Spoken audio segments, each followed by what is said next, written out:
So you're thinking about coming back for BfA Patch 8.3. Maybe you quit the game, or maybe you are being gangbanged by Horde on Classic WoW servers and you're rethinking your life choices. But if you are thinking about coming back for 8.3, the biggest question that I get asked about, is there anything that I need to do before the patch is released? Is there any catch-up mechanics that I can take advantage of?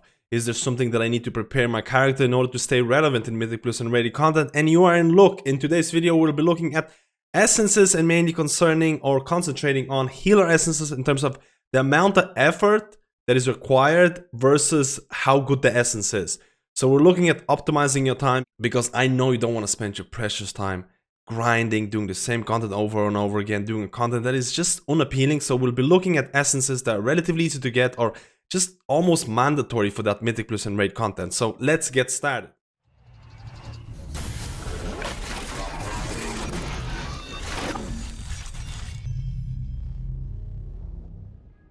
So first of all, we're looking at some of the essences that is going to be almost mandatory for raid content, and that is the mana essences. A lot of healers are doing some memey stuff right now with all of the different essence combinations. You'll see a lot of wild stuff out there for farm bosses. But when mythic progression or when raid progression is going to appear in the new raid, everyone, or at least majority of healers, are going to swap back to those good and safe mana essences. Because let's be honest, if you don't know the damage patterns, if you don't know the boss, a lot of healers will just go with the safe option, try and get as much mana as possible so they can, you know, maybe overheal a bit, maybe play safe. So mana essences are definitely going to be one of the most popular ones, considering that patch 8.3 is going to include a new miner slot. This new essence slot is almost looking to be taken up by some of the new essences, especially Unwavering Ward, which actually looks pretty good in terms of viability in the new raid. Let's see whether that's going to be nerfed or buffed in the future. But we're not talking about that. We're talking about the existing essences. We're talking about what you need to do right now. So, Nazjatar.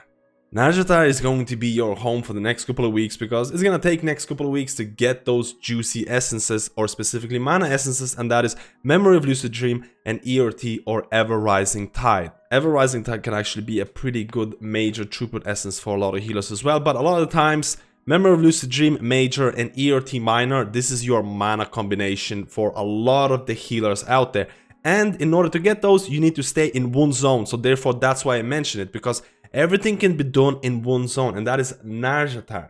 So first of all, Memory of Lucid Dream is going to be gathered from follower experience within Nazjatar. When you enter the zone for the first time, go to the campfire, talk to the campfire, it'll give you a follower. This follower will enable blue marks on your map. Those blue marks are going to be specifically tied to follower experience quests. And there is something need to be said about that, because there is a cap on how much experience you can get per day. There is ways to go around it, and we'll talk about it, but overall, just do those blue quests and get follower experience.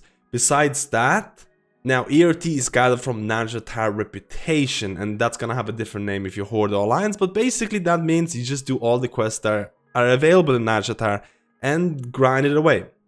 In order to optimize some of the stuff, I want to mention some of the tips and tricks to get your follower experience faster or to get your reputation faster. There is also Coral Ancient Trees, so there's a total of 4 of these scattered throughout the map. The easiest one in my opinion is going to be Oron, which can be summoned by going to a specific location where he is, summoning Drowned Hatchling Pet, which is gotten by buying it with 40 mana pearls. So if you have enough mana pearls, you can buy this pet, go to the specific location, summon the pet, and then all of a sudden Oronu is going to become hittable.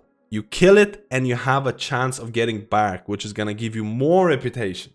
So all of a sudden, you're getting certain items that are going to increase your follower reputation, your reputation with Nazjatar. Now keep in mind that Coral Ancient Tree is weekly. So if you do get the bark, that's only available to you per week. So there's no point doing unless you want the achievement. There's also another weekly reward, and that is called the Laboratory of Mardivas. You can only do this once a week again. Go to a specific location where the laboratory is located. You'll have to input certain random items that you get from Nazjatar itself. You can activate a specific mob. If you activate this mob and kill it, you'll get 500 free reputation, and that is available to you every week. So if you want to do something that's going to speed up the whole process, do the laboratory once per week.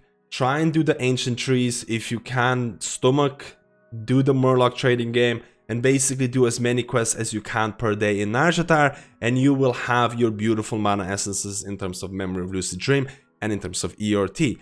And I also have to mention that Blizzard has reduced the amount of time that is required to do this.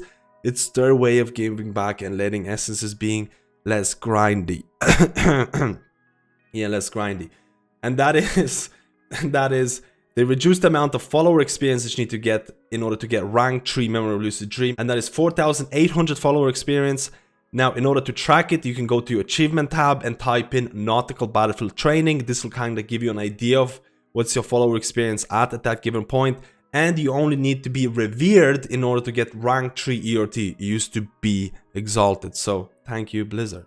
Oh, and I almost totally forgot, there's going to be a daily pet battle in Nazjatar, and it is totally worth doing pet battles, because for every pet battle or the first pet battle that you do, it's going to give you a quest, and the quest is going to give you a ton of rep. So it is very, very recommended to get the right pets. I'll include a link in the description in terms of pet battle guide. There is a combo of pets that can be used for like 70 or 80% of the pet battles, and you have a high chance of winning them, which is going to give you a ton of reputation and really reduce your grind. Pet battles have really become a staple of grinding in BfA for whatever reason, and I do recommend you to get the right pets and really grind it out, because it's going to reduce the amount of time needed to get your essences.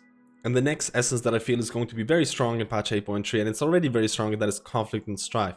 And I know what you're thinking right now. PvP, do I really need to step into this new environment in order to get this essence? Is it worth it? And I feel if you are going to do, or at least heal Mythic Plus content primarily, Conflict and Strife Minor is extremely, extremely strong, because it gives you versatility. Versatility contributes towards your healing and DPS, and a lot of healers in Mythic Plus content are looking or using essences that can do both, help with DPS and healing.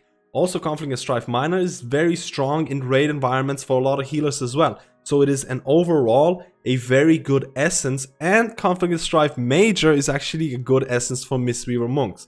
So it is definitely worth getting it, especially if you're focusing on Mythic Plus pushing. So in order to get this, in order to get rank 2, which you can get straight away, is to achieve 1000 arena rating and cap conquest points. That means 500 conquest points.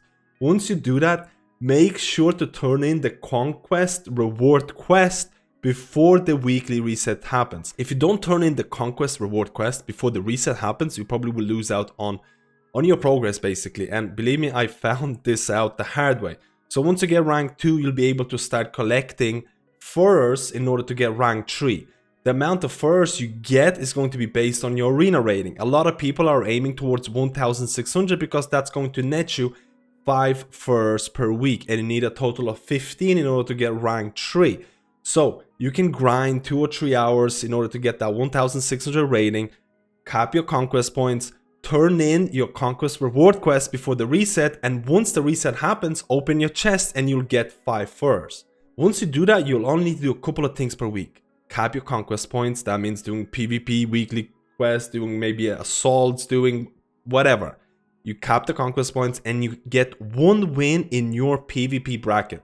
So that means you get 1 win in like 1600 arena rating game. And you can do that over and over. Make sure to get 1 win during that week and cap conquest.